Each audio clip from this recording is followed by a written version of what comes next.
This channel does not promote any violent, harmful, or illegal activities. All content provided by this channel is meant for an educational purpose only.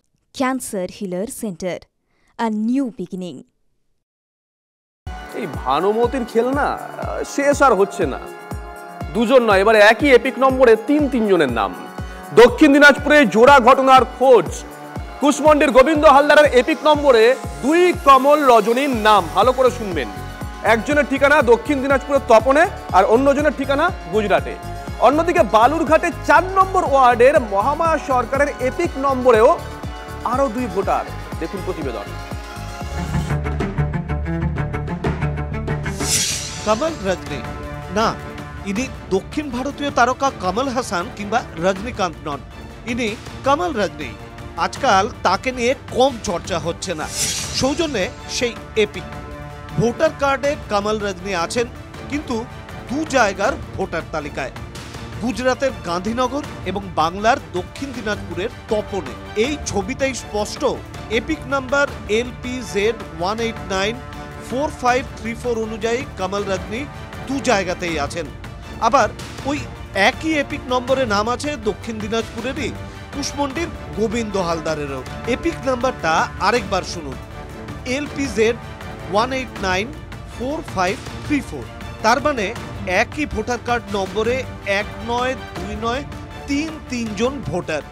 এটা যখন আমি transfer করতে চাইলাম তখন দেখা দিচ্ছে যে এটা একটা গুজরাটে একটা নাম দেখাচ্ছে আর একটা মনে করো গঙ্গারামপুরে একটা নাম দেখাচ্ছে। মানে নামটা দুটা, মানে একটা হচ্ছে গোবিন্দ, একটা হচ্ছে কমল রজনী। তো এটা নিয়ে আমি ট্রান্সফার করতে চাইলাম। অনেকে বলছে যে এটা আর হবে না, তা আমরা পারবো না, এটা তুমি বিডিও অফিসে নিয়ে চলে যাও। হচ্ছে এরকম তো অনেকেই দেখা যাচ্ছে, ২-৪টে দেখা যাচ্ছে। অন্যদিকে বালুরঘাটে ৪ নম্বর ওয়ার্ডের মহামায়া সরকারের এপিক নম্বরেও আরও দুই ভোটার। একজনের নাম মহামায়া মোস্তাফি সরকার, ঠিকানা বালুরঘাট লেখা থাকলেও খোঁজ মেলেনি। একই এপিকে অপরজন গুজরাতের সুনিতা থাইয়ার। ওনার মাধ্যমে জানতে পারলাম যে আমার নামে আরেকটা ভোটার কার্ড বেরিয়েছে গুজরাটে। তো এটা কতটা মানে উদ্বেগজনক, কি মনে করছেন? উদ্বেগজনক তো অবশ্যই, কারণ এটাতে কি সমস্যা হবে আমি তো বুঝতে পারছি না এই মুহূর্তে।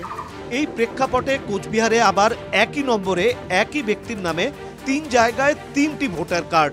ভোটার কার্ডে মহিলার স্বামীর নামও এক, তবে বিধানসভা পার্ট নম্বর আর সিরিয়াল নম্বর আলাদা।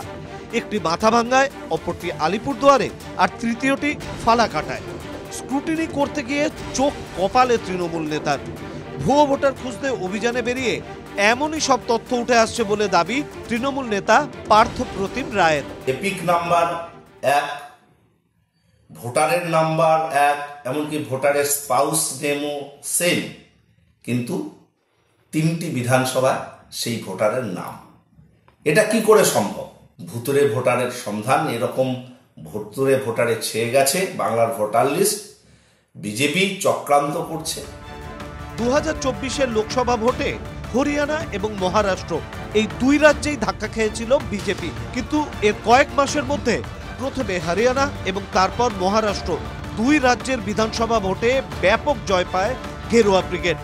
তখন থেকেই ভোটার তালিকায় কারচুপির অভিযোগ তুলতে শুরু করে বিরোধীরা। সম্প্রতি সেই প্রসঙ্গ মনে করিয়ে নেতাজি ইন্ডোরের সভা থেকে বাংলার ভোটার তালিকা পরিষ্কার করতে দলকে ময়দানে নামার নির্দেশ দেন মুখ্যমন্ত্রী।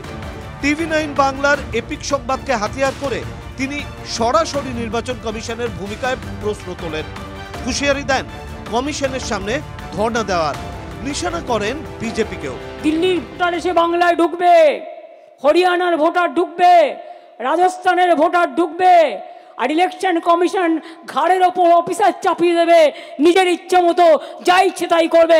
মনে রাখবেন, আমরা ২৬ দিন অনশন করতে পারলে ইলেকশন কমিশনকেও গণতন্ত্র ফিরিয়ে দেওয়ার দাবিতে আমরা কিন্তু ওখানে ধর্ণা দিনের পর দিন দিতে পারি। এই ইস্যুতে জেলা শাসকের অফিসে ফের ডেপুটেশন দেওয়ার হুঁশিয়ারি দিয়েছে রাজ্যের শাসক দল।